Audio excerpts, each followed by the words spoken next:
তো আজ সকালবেলায় ঘুম থেকে উঠেই আগে বিছানার চাদর, তারপরে কার্পেট, মাদুর এগুলো সব নিয়ে আসলাম ধুয়ে দেব।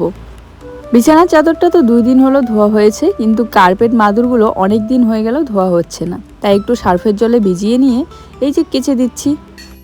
সারাদিনে রোদটা বেশ ভালোই পড়ে, সকাল সকাল বিছানার চাদরগুলো ধুয়ে দিলে তাড়াতাড়ি শুকিয়েও যায় আর পরে বিছিয়েও নিতে পারি। আর পিঙ্ক কালারের চাদরটা তুলবো ধুয়ে দেওয়ার জন্য, তো এটাও একদিন আগে তুলেছিলাম কিন্তু ধুয়ে দেওয়া হয়নি, তাই আজকে ভাবলাম যে আগে এটা ধুয়ে শুকিয়ে নিই, তারপরে এটা ওটা চেঞ্জ করে এটা বিছিয়ে ওটা ধুয়ে দেবো পিঙ্ক কালারেরটা। এদিকে জুইকেও এখনও ব্রাশ করিয়ে দেইনি, এই যে সবে ঘুম থেকে উঠলো, এখানে আবার ওর ছোট্ট চেয়ারটা নিয়ে এসে বসে আছে, ব্রাশ করিয়ে দেবো। একা তো ব্রাশ করতে পারে কিন্তু ভালো হয় না, শর্টকাট মেরে দেয়। জামা কাপড় হোক বা ঘরের কোনো জিনিস ধোয়াধুয়ি তো প্রত্যেক দিনই লেগেই থাকে, একটা দুটো করে, কিন্তু কোনো দিন হচ্ছে আগে রান্নাঘরের কাজগুলো করি, কোনো দিন এই ধোয়াধুয়ি করি। ইদানিং আমি যতই চেষ্টা করি না কেন, সকালবেলা সব কাজ সেরে যত আগেই রান্নাটা বসানোর চেষ্টা করি না কেন স্নান করে, চাই 11টা বাজুক, 11টার দিকে শুরু করি আর 12টার দিকে শুরু করি, ওই বেলা প্রায় 2:30-3টা বেজে যায়। ভাতটা তো খুবই তাড়াতাড়ি হয়ে যায়, কিন্তু সবজিটা রান্না করতে সময় লাগে। এবারে স্টিলের কড়াইগুলোতে আবার তাড়াতাড়ি হয়, কারণ আমি বুঝতে পারি যে আমার যে হ্যান্ডেল হাতাটা আছে সেটার মধ্যে একদিন ডাল সম্বার দিয়েছিলাম, কত তাড়াতাড়ি। আর নন স্টিকের এই কড়াইতে পেঁয়াজটাও ভাজতে অনেকক্ষণ সময় লাগে, কারণ তেলটাই গরম হতে সময় লাগে। যাই হোক, এই জন্য অনেক চেষ্টা করেও রান্নাটা একটু দেরিই হয়ে যায়। তো এই তো আমার কাঁচা ধোয়া কমপ্লিট, আর ওই দিকে মোবাইলটা নিয়ে এসে আমাকে দেখাচ্ছিল, কারণ মোবাইলে একটা মেইল এসেছে যে থাম্বনেল বানানোর জন্য। আজকাল কত কিছু সুবিধা হয়েছে তাই না, থাম্বনেল বানাতে না জানলেও কিন্তু অ্যাপসের সাহায্যে মানুষের কাছ থেকে বানিয়ে নেওয়া যায় টাকা দিয়ে। তো সেটাই ও আমাকে দেখাচ্ছিল, কিন্তু আমি বললাম যে না, থাম্বনেলটা দেখতে হয়তো সুন্দর হয়, কিন্তু আমার নিজে বানানোই ভালো। একদম বানিয়ে দিয়ে পাঠিয়েছে যে এইভাবে নাকি বানিয়ে দেবে, আর মাসে মাসে টাকা দিতে হবে। কিন্তু আমি ভেবে দেখলাম যে ও যেই থাম্বনেলটা বানিয়ে দিয়ে পাঠিয়েছে সেটাতে আমাকে দেখতে হয়তো অনেক সুন্দর লাগতেছে, একটু মোটা, একটু কালারফুল, কিন্তু মনে হচ্ছে যেন আমি অরিজিনাল না। তো আমার লাইফস্টাইলটা যেহেতু একদমই সিম্পল, তোমরা দেখতেই পারো, তো আমার এরকমই ভালো লাগে আমি যেভাবে তৈরি করি। কিন্তু হ্যাঁ, একটা সময় যখন পারতাম না, অনেক অসুবিধা হতো শিখতে বুঝতে, তো ওই হিসেবে আর কি, যারা নতুন, যারা পারে না তাদের জন্য একদম ঠিক আছে। তো দেখো, এদিকে আবার আমি কয়েকটা ফুল তুলে এখানে, সেদিন যে দিদিটা মিষ্টি নিয়ে এসেছিল, মিষ্টির যে বয়ামটা সেটা আমি ফেলে না দিয়ে রেখে দিয়েছি, ওটাতেই কয়েকটা ঘাস ফুল এভাবে লাগিয়ে দিলাম, তাহলে ফুল ফুটলে দেখতে সুন্দর হবে। আর এই চারাগুলো না এত তাড়াতাড়ি বেড়ে ওঠে, ডাল একটু ভেঙে লাগিয়ে দিলে, যেখানে সেখানে একটু আঙ্গুল দিয়ে খুঁড়েও লাগিয়ে দিলে মিষ্টি সুন্দর করে লাগিয়ে দিলাম। ডালগুলো একটু কেটে কেটে লম্বা হয়ে গিয়েছিল অনেক।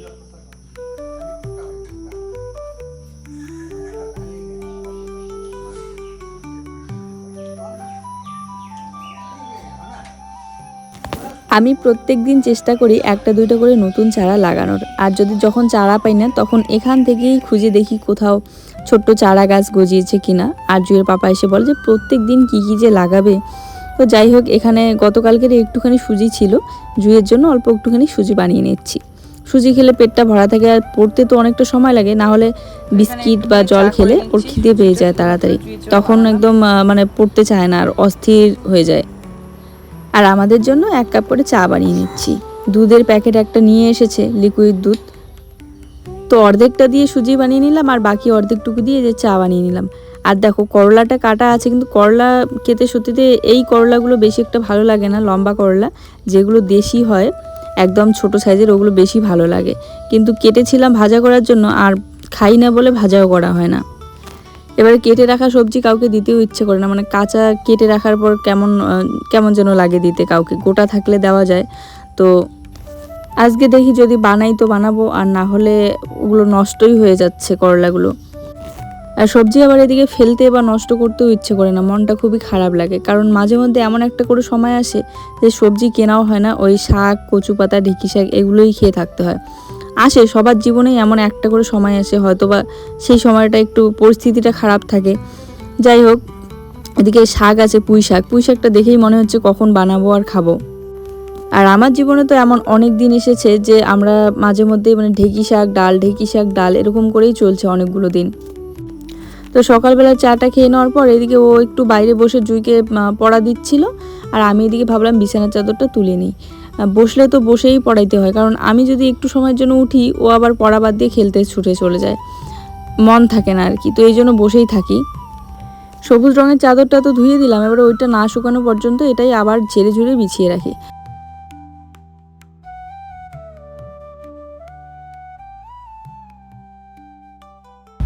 এই যে আমি আজকে ভয়েস দিয়েছি গতকাল রাতে, মানে রবিবারের রাতে। এই যে ভিডিওটা দেখতেছো রাতের বেলা, হঠাৎ করে না 11টার দিকে এত পরিমাণে ভূমিকম্প শুরু হয়েছে আমাদের এদিকে। মানে আমি তো ঘুমিয়েই পড়েছিলাম, জুয়ের পাপা জেগেছিল, হঠাৎ করে মাঝরাতে ডাকছে, এবার বলছে যে উঠো উঠো ভূমিকম্প হচ্ছে। উঠে দেখি সত্যিতেই বিছানাটা একদম কাঁপছে খুব। জুই তো ততক্ষণে ঘুমিয়ে পড়েছিল, কিন্তু আমাদের যেহেতু কুড়ে ঘর আর টিনের ঘর, তো টিনগুলো পর্যন্ত একদম ঝাঁকি দেয়, কাঁপে, শব্দ হয়। এমনিতে তো বৃষ্টি ছিলই সন্ধ্যাবেলা থেকে, আকাশটা প্রচণ্ড খারাপ, তার উপরে ভূমিকম্প। খুব ভয় লাগে আর কি। যখন একবার মনে আছে আমার, তখন আমরা একটু ছোটই ছিলাম, তো তখন এত পরিমাণে ভূমিকম্প হয়েছে, ছোট বলতে ওই আর কি স্কুলে পড়ি। এই যে শাক নিয়ে বসে পড়েছি, শাক কাটতে। এদিকে আমার শাক কাটাও হয়ে যাবে দুপুরবেলার জন্য।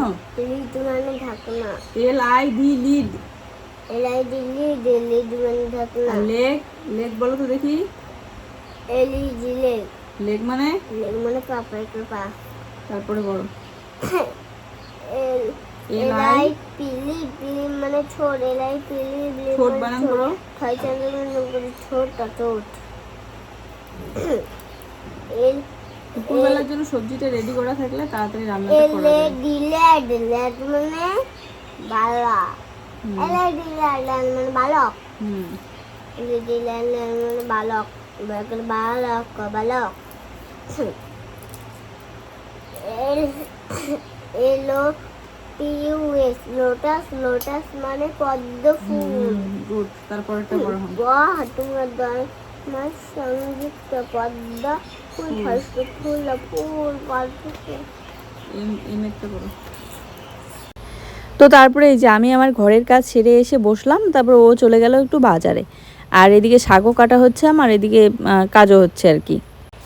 তো এইবারের কথাটা মনে পড়লে সত্যি ভূমিকম্প হালকা হলেও খুব ভয় লাগে। এত পরিমাণে ঘরটাকে দোলাচ্ছিল, আমার এখনও মনে আছে, মনে হচ্ছিল যেন ফেলে দিবে। আর হচ্ছে করলা কেটেছিলাম না, এখন এসে রং হলে করবে। করলা কেটে রেখে দিয়েছিলাম, কিন্তু ভাজা হয়নি, আজকে করলাটা ভাজা করবে। স্নান করে আসলাম সবাই, আর কি রং করছে শোনা, বসে বসে করো।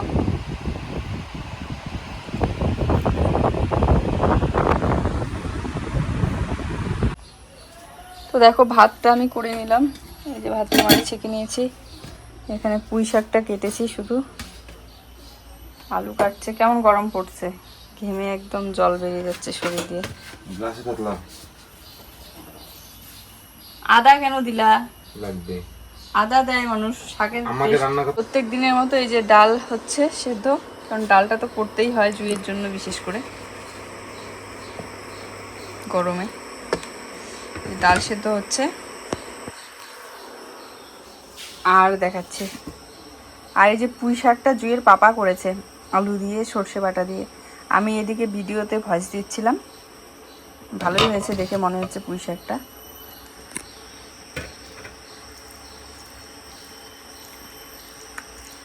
এরকমটাই করতে চেয়েছিলাম, মাখা মাখা। এমনিতে শাক তো খাই অনেক, কিন্তু আলু দিয়ে এভাবে বানানো হয় না আসলে।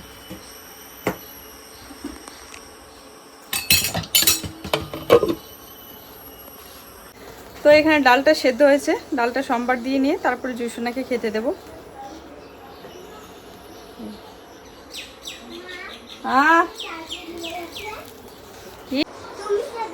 হ্যাঁ, এখন কোথাও যাবা না, এখন কোথাও যাবা না। মাঝে মধ্যে কিছু সময় ক্যামেরাতে এসে কথা বলতেও মানে এনার্জিটাই পাওয়া যায় না। আবার মাঝে মধ্যে মানে মনটা খারাপ থাকে, কিন্তু তার মধ্যেও যেহেতু সারাদিনের কাজগুলো শেয়ার করি, তো ব্লগ ভিডিওটা শেয়ার করতে গিয়ে ক্যামেরায় দেখা যায় যে মুড একদম অফ হয়ে থাকে, মন খারাপ হয়ে থাকে, কথা বলার সময় মুখ দিয়ে আর সেই হাসিটাও বেরোয় না। আর সত্যি কথা বলতে লাইফ স্টাইলটাই তো আমাদের এরকমই থাকে, তাই না? কখনো হাসি, কখনো মানে মন খারাপ, কখনো আনন্দ। তবে কতদিন ধরে তোমরা আমাকে আনন্দ করতে দেখো না বলো তো? অনেক দিন কিন্তু হয়ে গেল সেভাবে আর আনন্দ করা হয় না। যেই মানুষটা আমি সবসময় হাসতে পছন্দ করি, সবসময় হেসেই থাকি, একটু সামান্য কথা কেউ বললে ওইদিকে হেসে হেসেই কথা বলি, সারাক্ষণ আমার মুখে আমার ঠোঁটের কোণে হাসিটা লেগেই থাকতো, সেই মানুষটা মাঝে মধ্যে মানে সংসার করতে করতে করতে করতে এমন হয়ে যায় যে হাসিটার ইচ্ছে করলেও মুখ দিয়ে বেরোই না, এরকম একটা ব্যাপার। যেন হাজার চেষ্টা করলে কখনো হাসতেও পারি না, এরকম মনে হয়। সারাক্ষণ সংসারের চিন্তা, সংসারের চাপ, আরও প্লাস মানে ঘরের কাজ কতদূর কি হবে, কবে কমপ্লিট করব, আশা, সব কিছু নিয়ে আর কি মনটা ঠিক একটা ভালো থাকে না।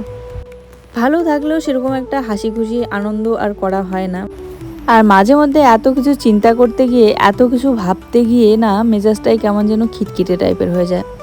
মানে সারাক্ষণ কথা বলেই থাকতে লাগে, এদিকে বাচ্চার সাথে, এদিকে এই কাজটা হচ্ছে না, ওই কাজটা হচ্ছে না। মাঝে মধ্যে মনে হয় কেউ যদি আমার জায়গাটায় দাঁড়িয়ে একবার আমার মতো করে আমার চিন্তাগুলো ভাবতো, তাহলে হয়তো বা বুঝতে পারতো। নিজের জন্য অনেক স্বপ্ন আছে তোলা, যে নিজের ভালো লাগার কিছু কাজ করব, নিজের আমার যেটা ভালো লাগে মেকআপের কাজ, হেয়ার স্টাইলটা ভালো করে শিখবো। গুড আফটারনুন, এখন বাজে বিকেল 5টা। এখন একটু ঘর বারান্দাগুলো ঝাড়ু দিয়ে নেব, বাসন মাজা এখনও বাকি আছে। খাওয়া দাওয়া করে উঠেই আগে ভিডিওটা আপলোড দিলাম। আর যেহেতু স্কুল বন্ধ, আজকে টিউশনও নেই, আজ অনেক দিন পর শ্যাম্পু করেছি, তাই চুলটা বেশ ভালো লাগছে, একদম ফুরফুরে লাগে শ্যাম্পু করলে, তাই না? নাহলে চুলটা কেমন যেন চিপকে চিপকে বসে থাকে, তখন আরও বেশি মাথা ব্যথাটা বেড়ে যায়। এই যে পাকা চুলগুলো আবার বেরিয়ে যাচ্ছে, কারণ চুলটা লম্বা হচ্ছে, কালারটা অর্ধেকে চলে আসতেছে, আবার গোড়ার দিকটাতে করে পাকা চুল বেরোচ্ছে। মেকআপের কাজটাতে আরও ভালো করে ফোকাস দেব, আরও ভালো করে শেখার চেষ্টা আছে, শেখার মানে ইচ্ছে আছে আর কি। কিন্তু নিজের জন্য আর কিছুই করা হয় না, নিজের ভালো লাগাগুলোতে ফোকাস দিতেই পারি না। কেমন যেন মনে হয় সংসারের কথা ভাবতে ভাবতে, সংসারের জন্য করতে করতে নিজের যে মানে ভালো লাগাগুলো, নিজের যে স্বপ্নগুলো, সেই সব কিছুকে যেন সরিয়েই দিচ্ছি দিন দিন। শুধুমাত্র একটা স্বপ্নের পিছনে ছুটতে গিয়ে কোনো কিছুর দিকেই আর ধ্যান দিতে পারছি না, সেটা হচ্ছে আমার ঘর। না তো ঘরটাও ঠিকঠাক মতো কাজ হচ্ছে, 1 মাস হয়তো, 2 মাস হয় না, 3 মাস হয় না, মানে কী করবো আমি কিছুই বুঝতে পারি না। যাই হোক, এই যে রান্না খাওয়া সব কিছু সেরে তারপরে এখন বিকেলবেলাটা একটু ঝাড়ু দেব। প্রত্যেক দিন বিকেলবেলাটা ঘর বারান্দাগুলো একটু করে ঝাড়ু দিয়ে নিই, আর তার সাথে উঠোনটাও। যেদিন উঠোনটা ঝাড়ু দেওয়া থাকে তো আর দেই না, যেদিন মনে হয় যে ঝাড়ু দেবো তো দেই, কারণ সন্ধ্যাবেলাটা তাহলে একটু ফ্রেশ লাগে। আর বেশিরভাগ সময়টা যেহেতু বাড়িতেই থাকি, সন্ধ্যাবেলা বিকেলবেলাটা যেদিন মানে কাজ থাকে অনেক, সেদিন তো আর বেরোতে পারি না, তো সন্ধ্যাবেলাটা তাহলে ফ্রেশ লাগে ঘর দোরগুলো পরিষ্কার থাকলে। আর একটা কথা কি জানো তো, যে মানুষটা আমার এরকম করে সারাটা দিন ঘরের ভিতরে, বাড়ির ভিতরে থাকা কখনোই অভ্যাস ছিল না। মেয়েবেলায়ও, বিয়ের পরও, মেয়েবেলায় তো আমি সারাক্ষণ আমার দাদুর বাড়ি মানে ঠাকুর দাদার বাড়ি, কাকুর বাড়ি, তো আঙ্কেল বলি আমি কাকুকে, তো আঙ্কেলের বাড়ি সব সময় সেখানেই থাকতাম। কখনো আমার বড় দিদির সাথে গল্প করতাম, তো কখনো জেঠুর বাড়ি, কাকুর বাড়ি, সব সময় এদিক সেদিক মানে থাকতাম আর কি। অন্য কারো বাড়ি যেতাম না, জেঠু কাকু এগুলোর বাড়িতেই। আর বিয়ের পরেও মানে বাড়িতে থাকতাম, কাজ যতক্ষণ পর্যন্ত থাকতো ততক্ষণ পর্যন্ত কাজগুলো করে এদিক সেদিক, এর বাড়ি সের বাড়ি বেড়াতাম আর কি। সেই মানুষটা কখনো যে আমি এমন হব মানে কাজ করতেই সারাটা দিন বাড়িতে কাটিয়ে দেই, কোনো দিন বাড়ি থেকে বেরই হওয়া হয় না। মাঝে মধ্যে 2 দিন 3 দিন হয় বের হওয়া হয় না। বাড়ির সামনে বেরোনো মানে এই যে আমার গেটের সামনে দিয়ে বেরোলাম, একদম রাস্তা পর্যন্ত একটু যাব, ওদিক থেকে একটু মানে ওই সাইড থেকে এই মাথা পর্যন্ত হাঁটাচলা করে আসবো, এতটুকুই। আমি কিন্তু কখনোই এরকমটা ছিলাম না, এখন অভ্যাস হয়ে গিয়েছে, এখন বাড়িতেই থাকতে বেশি ভালো লাগে। কারো বাড়িতে গিয়ে বেশিক্ষণ থাকতে আর ভালো লাগে না, দরকার থাকলে তবেই যাওয়া হয়, তাছাড়া এমনিতে গিয়ে আড্ডা দেওয়া বা বসে থাকতে আর ভালো লাগে না সেরকম একটা। কারণ আমি ভেবে দেখেছি জানো, যেই সময়টা তুমি মানুষকে দিবে, সেই সময়টা যদি তুমি নিজের কাজে লাগাও, নিজের জন্য রাখো, তাহলে তোমার নিজের উন্নতি হবে, নিজের ভালো হবে। আর আমি মনে করি সময় তাকেই দেওয়া উচিত যে তোমাকে সময় দিচ্ছে, মানে যে আমাকে সময় দিচ্ছে তাকেই আমার সময় দেওয়া উচিত। আর কি বলো তো, আর এতটুকু জানি যে তোমার জন্য যার সময় নেই, আর তার জন্য তোমারও সময় থাকা উচিত নয়। আর কি জানো, একটা সময় গিয়ে আমি ঠিক করলাম যে যেই সময়টা আমি এদিক সেদিক ঘুরে বেরিয়ে নষ্ট করছি সেই সময়টা আমি আমার নিজের কাজেই লাগাবো। সারাটা দিন নিজের কাজ করব, দরকার পড়ে বাড়িতে বসে থাকবো, যখন কাজ থাকবে না শুয়ে থাকবো। প্রথম হয়তো কয়েকটা দিন খারাপ লাগবে, ওভাবে টাইমটা কাটতে চাইবে না, কিন্তু ধীরে ধীরে কিন্তু অভ্যাসই হয়ে যায়। আজকে কিন্তু বলতে বলতে আমি আমার মনের অনেক কথাই বলে ফেললাম। মনে হচ্ছিল যেন সামনে কেউ বসে আছে। তোমরা যারা দেখছো ভিডিওটা, মনে হচ্ছে যেন আমার সামনে বসে আছে আর আমি তাদের সাথে গল্প করছি। আর সেই গল্প করতে করতে কিন্তু অনেক কিছু কথা বলে ফেললাম ধীরে ধীরে। মনের এরকম অনেক কিছু কথা থাকে যেগুলো নিজের মনেই রেখে দেই, কারোর সাথে আর বলা হয় না, শেয়ার করা হয় না। আমার সব থেকে ভালো বন্ধু হলো জুয়ের পাপা। একটা সময় আমার যে কোনো কথা, যেমন মনের কথা বলতে সব কিছুই, মানে মন খারাপ লাগলে বা যে কোনো কিছু সব কিছুই বলতাম, শেয়ার করতাম। আমার আর কারো প্রয়োজন হইতো না মানে মনের কথা বলার জন্য।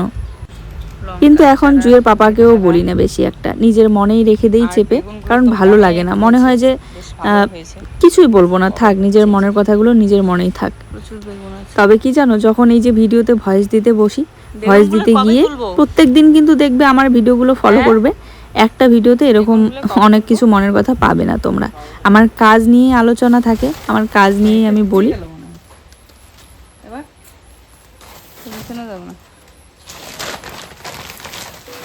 তবে হ্যাঁ, ওই বলতে বলতে ভয়েস দিতে গিয়ে মাঝে মধ্যে একদম মনে হয় যেন কারোর সাথে গল্প করতে করতে একদম অন্য জগতে চলে গিয়েছি।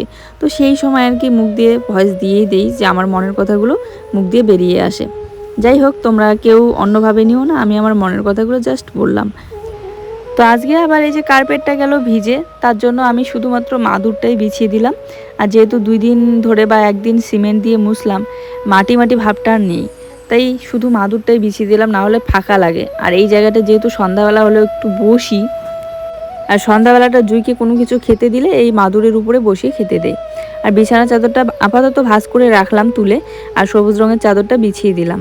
আর এটা একদম কালকে মানে ধুয়ে দেবো আর কি। ওই যে বস্তায় দেখতে পাচ্ছ আলুগুলো আছে, আলুগুলো বেশিরভাগ পচে নষ্ট হয়ে যাচ্ছে, কারণ আলু তোলার সময় মাঝখানে একবার বৃষ্টি হলো। তো বৃষ্টিতে আলুগুলো যেহেতু ভিজেছে, এবার যতই তুমি রোদে শুকিয়ে টুকিয়ে রাখো তারপরেও পচে নষ্ট হয়। একটা দুটা পচা শুরু করলে বাকি সব আলুগুলোই পচে যায়। এদিকে দেখো ঘর বারান্দা সব কিছু একদম পরিপাটি করে গুছিয়ে রাখলাম, এখন শুধু চেয়ারটা বাকি আছে। কত সুন্দর ফ্রেশ লাগে তাই না? তবে ঘরটা মোছা খোঁচা থাকলে আরও ভালো লাগতো। এই যে এই সময়টা আমি নিজের কাজগুলোতে মন দিলাম, এদিক সেদিক না বেরিয়ে। এই কাজের জন্যই কিন্তু আমার ঘরদোরগুলো এত সুন্দর পরিষ্কার পরিচ্ছন্ন লাগছে দেখতে। আর তখনই কিন্তু আমার মনে হচ্ছে যে বাড়িতেই বসে থাকি, কাজ না থাকলে ঘরের মধ্যে শুয়ে বসে থাকি, আর অন্য কোথাও যাওয়ার প্রয়োজন পড়ে না, মনেও হয় না। তো খেতে বসার প্লাস্টিকটাও ধুয়ে দিয়েছিলাম, শুকিয়ে গিয়েছে, নিয়ে এসে রান্না করে ভাঁজ করে রেখে দিলাম এক কোণাতে। আর তেলটা জগটার মধ্যে ভরে রাখলাম। কার্পেটটা আজকে আর ভিতরে ঢোকাবো না, বাইরেই থাকবে, ভিজে যেহেতু গেল পচে গিয়েছে ভিতরে। কালকে রোদ উঠলে এগুলো একটু বের করে দিতে হবে।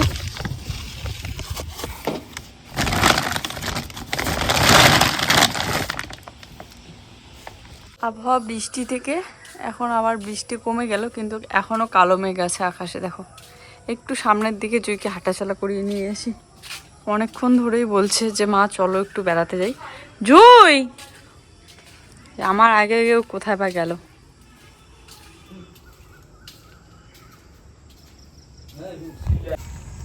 এগুলো তুমি খাচ্ছো? ঝাল লাগে না এগুলা? এদিকে দেখো, ঝাল লাগে না। এখন রাস্তায় যদি ঝাল লাগে তখন কি করবা? দাঁড়াও দাঁড়াও। এই যে মেয়েকে নিয়ে বাড়ি থেকে সোজা চলে আসলাম রাস্তার পাশে। আগে তো এই জায়গাটা বসতাম যদি ফাঁকা থাকতো, কিন্তু এখানে দেখতেই পাচ্ছ খড় আছে। এই জায়গা বলতে এখানে একটা সিঁড়ি রাখা আছে, কারেন্টের সিঁড়ি, তো সেটাতেই বসে থাকি আমরা মাঝে মধ্যে। এই যে সন্ধ্যাবেলা সবাই হাট বাজারে যাচ্ছে, আর একটু পরে অন্ধকার নেমে আসবে, তখন আর এখানে থাকা যাবে না। এই মুহূর্তটা না পাকা রাস্তায় হাঁটতে ভালো লাগে, কিন্তু যে পরিমাণে গাড়ি চলে, বাচ্চাকে নিয়ে তো আর উঠবো না। বাড়িতে এসেই দেখি কারেন্ট নেই, মেয়েকে নিয়ে চলে আসলাম ওর আর্ট টিউশনে। এসে দেখি যে এত পরিমাণে বৃষ্টি নামলো। জুইয়ের পাপাও ওইদিকে বাড়িতে নেই, একা বাড়িতে গিয়ে কি করব অন্ধকারের মধ্যে, তাই এখানে বসে আছি।